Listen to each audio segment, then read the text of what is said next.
Hello दोस्तों, स्वागत है आपका अपने यूट्यूब चैनल गोयल मैट्रिक्स पर। चैनल पर पहली बार आए हैं, सब्सक्राइब कर लीजिएगा, साथ ही बेल आइकन को प्रेस जरूर करिएगा जिससे नोटिफिकेशन आपके पास समय से पहुंच जाए।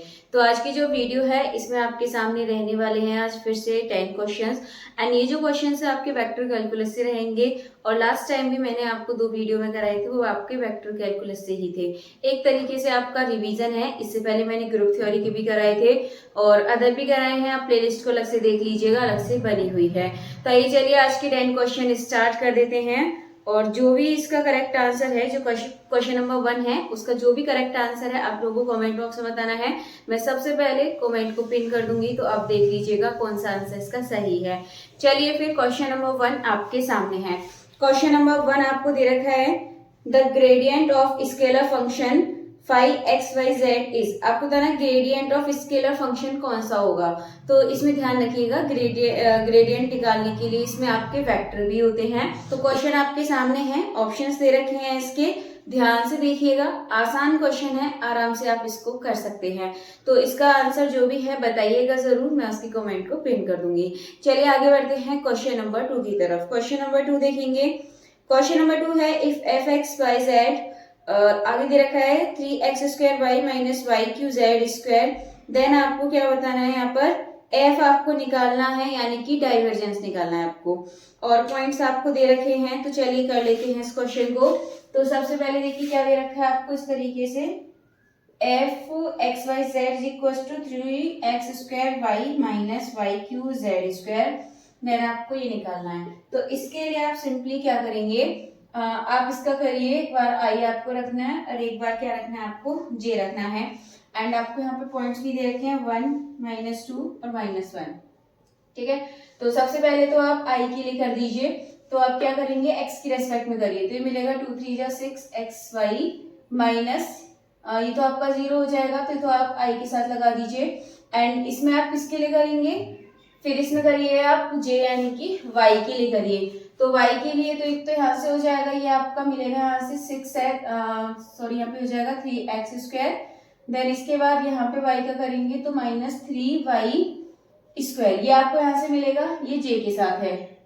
k के साथ के लिए आप z का करिए तो आपको ये मिलेगा -2y3z, ये मिल गया। अब इसका सिंपली जो पॉइंट्स दे रखे हैं आप इनको पुट कर दीजिएगा। तो सबसे पहले तो 1 और -2 रखेंगे, तो -12 आपको मिल गया यहाँ पर।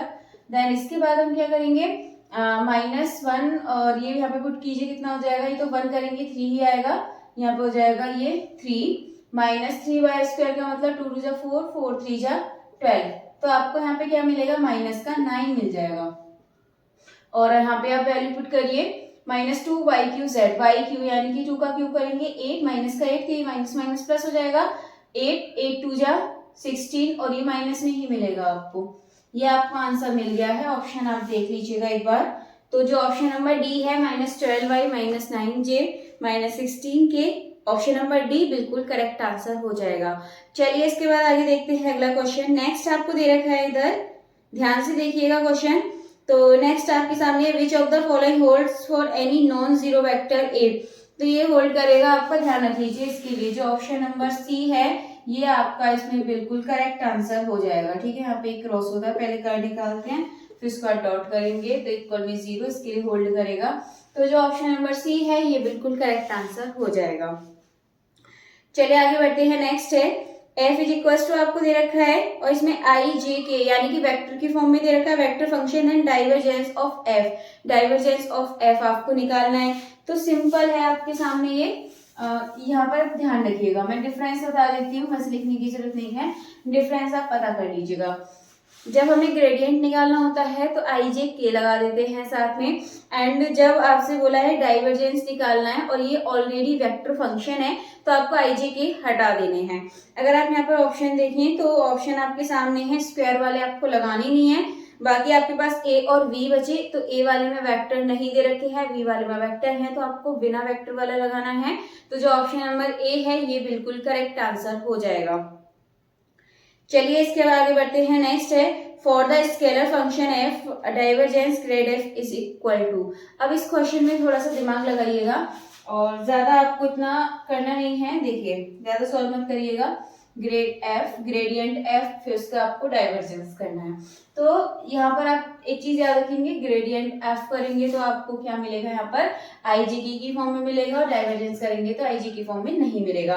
तो दोनों के इनटू है, तो एक बात तो साफ है, इसमें आपका वेक्टर आएगा नहीं, तो दो यहाँ पे आपका वी ऑप्शन नहीं है।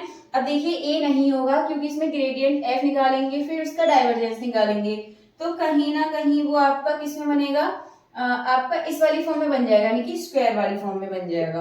अगर हम यहाँ से आंसर देखें तो क्या मिल जाएगा आपको, जो ऑप्शन देखिए ऑप्शन कौन सा सही है इसके अकॉर्डिंग, ऑप्शन नंबर ये सही हो जाएगा आपका सी, ऑप्शन नंबर सी बिल्कुल करेक्ट आंसर हो जाएगा।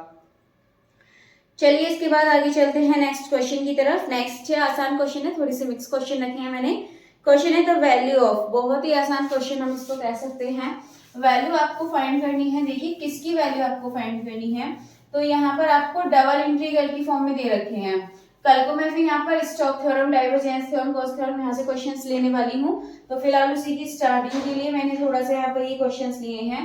ये आपका 1 से 2 है, ये 1 से 3 है, dx dy, ठीक है, ये आपके सामने क्वेश्चन है। अब इस तरह के क्वेश्चन को दो तरीके से कर सकते हैं, एक तो आपको जो मेथड आता है, या दूसरा आप इसको ट्रिक से भी कर सकते हैं। तो पहले मैं आपको मेथड से करके बता देती हूँ, फिर इसकी ट्रिक देख लेंगे। तो फिलहाल जैसे dx dy है, अब यहाँ पर आप मान लीजिए 1 है आपके पास, क्योंकि इसमें कुछ नहीं है। सबसे पहले हम dx के लिए करेंगे, dx के साथ करेंगे तो क्या मिलेगा आपको, x मिलेगा, ठीक है, क्योंकि ये dx आ रहा है, सबसे पहले dx है तो dx के लिए करते हैं, तो x हो जाएगा इसका, और लिमिट हो जाएगी इसकी 3 से 1, एंड dy आपके पास बचने वाला है। देन इसके बाद x क्यू का करेंगे तो हमें क्या मिलेगा यहाँ पर, मतलब x 3 रखेंगे यहाँ पर, तो 3 - 1 इस तरीके से मिल जाएगा।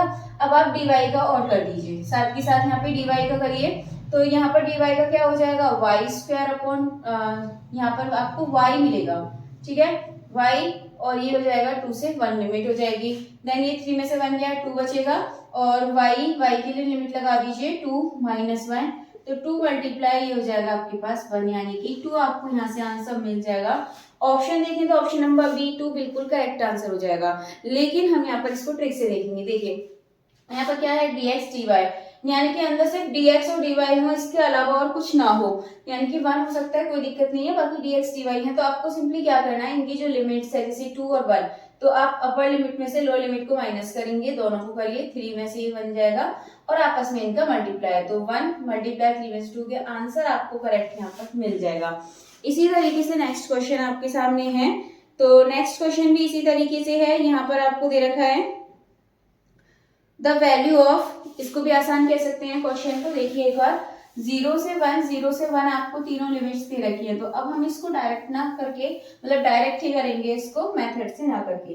तो 0 से 1, 0 से 1, 0 से 1, और यहाँ देखिए आपको क्या देखा है, dx dy dz, यानी कि dx dy dz के साथ कुछ भी नंबर नहीं है, तो इसका मतलब हम dx क्या कर देंगे, सिंपली इनकी जो लिमिट है, ऊपर वाली लिमिट में से नीचे वाली लिमिट को माइनस करेंगे, तो 1 में से 0 गया 1 बचेगा, 1 में से 0 गया 1, 1 में से 0 गया 1, और तीनों का आप मल्टीप्लाई में, यानी कि 1 आपको यहाँ से आंसर मिल जाएगा। यदि आप ऑप्शन देखें तो ऑप्शन नंबर ए 1 बिल्कुल करेक्ट आंसर हो जाएगा। चलिए इसके बाद नेक्स्ट क्वेश्चन देखते हैं, और नेक्स्ट क्वेश्चन भी इसी तरीके से मैंने रखा हुआ है।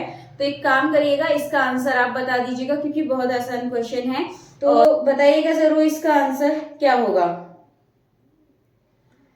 चलिए आगे बढ़ते हैं, नेक्स्ट क्वेश्चन देखेंगे। नेक्स्ट है द वैल्यू ऑफ, अब देखिए यहाँ थोड़ा सा क्वेश्चन चेंज हो गया। अभी लास्ट तक तो आपके ट्रिक वाले क्वेश्चन आ रहे थे, अब यहाँ थोड़ा सा चेंज हो गया है। यहाँ आपको दे रखा है ये 0 से 1, और इसके बाद ये दे रखा है आपको 1 से 3, और यहाँ पर आपको क्या दे रखा है, ये xy स्क्वायर, और साथ में आपको दे रखे हैं यहाँ dy dx। अब देखिए सबसे पहले इस फंक्शन में dy लगा हुआ है, तो यानी कि हम dy की फॉर्म में करेंगे, तो क्या मिलेगा, xy/3, और हम क्या कर देंगे साथ में यहाँ पर 3 से 1 एंड 0 1 dx अभी आपका है, तो आप यहाँ पे पुट कर दीजिए 3, तो यहाँ पे क्या हो जाएगा, 3 से यहाँ पे आपको मिलेगा 3 की पावर 3 है तो 27, और x को आप अभी भारी रहने दीजिए, और ये आपको मिल जाएगा यहाँ से अपॉन में 3, और आप 1 रखेंगे तो ये आ जाएगा आपका 1/3। तो कुल मिला के आपको यहाँ से कितना मिलने वाला है, ये मिल जाएगा आपको 26/3, आप इसको बाहर लिख दीजिए।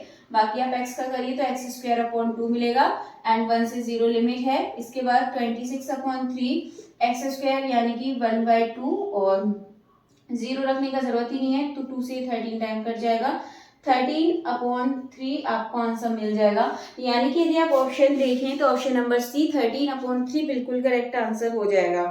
चलिए इसके बाद लास्ट क्वेश्चन है, लास्ट क्वेश्चन और देख लेते हैं। तो ये क्वेश्चन आपको दे रखा है if S is surface of the sphere with volume we. तो यहाँ पर ये कैसा क्वेश्चन आ गया आपका, गॉस डाइवर्जेंस थ्योरम से यहाँ पे क्वेश्चन आ चुका है। तो फिलहाल तो आज मैंने इसका बेसिक ले लिया था ये क्वेश्चन, बाकी कल इसके भी क्वेश्चन हम करने वाले हैं, तो रेडी रहेगा आप लोग, इसी से रिलेटेड क्वेश्चंस आपके रहेंगे। तो फिलहाल आपके सामने देखिए क्या दे रखा है, ये आपको दे रखा है डबल इंटीग्रल में है सरफेस से, तो ये दे रखा है आपको AXI plus BYJ plus CZK और ये हो जाता है आपका NDS। तो आपको पता होना चाहिए सरफेस से किस में चेंज हो जाता है, वॉल्यूम में, यानी कि 3 टाइम ऐसे B लगाते हैं। अब आप इसका क्या कर दीजिए, सिंपली आप इसका ग्रेडियंट निकाल दीजिए, डाइवर्जेंस कर दीजिए, डाइवर्जेंस से चेंज हो जाता है, आपका 3 लगाते हैं, डाइवर्जेंस कर देंगे तो आपको क्या मिलेगा, A plus B plus C और साथ में आपको क्या लगा देना है, इसको आप हटाएंगे तो V आपके साथ लग जाएगा यहाँ पे। इस तरीके से आपको सिंपली आंसर मिल जाएगा। तो जो ऑप्शन नंबर बी है A plus B plus C into v, ये आपका बिल्कुल करेक्ट आंसर हो जाएगा। बाकी इसके क्वेश्चंस नेक्स्ट वीडियो में अच्छे से समझने वाले हैं, आप लोग पहले से रेडी रहिएगा इसके लिए। बाकी मैंने आज आपसे 2 क्वेश्चन पूछ लिए हैं और 2 क्वेश्चन इसलिए पूछे हैं क्योंकि दोनों ही आसान हैं। आप उसका आंसर कॉमेंट बॉक्स में बताइएगा एंड ये भी बताइएगा कि टोटल 10 में से आपको कितने क्वेश्चंस आते थे। बाकी चलिए आज की जो वीडियो है इसको यहीं पर खत्म करते हैं, मिलते हैं हमारी नेक्स्ट वीडियो में आगे के क्वेश्चंस के साथ। तब तक के लिए आप ज्यादा से ज्यादा वीडियो को लाइक कमेंट शेयर कर दीजिएगा।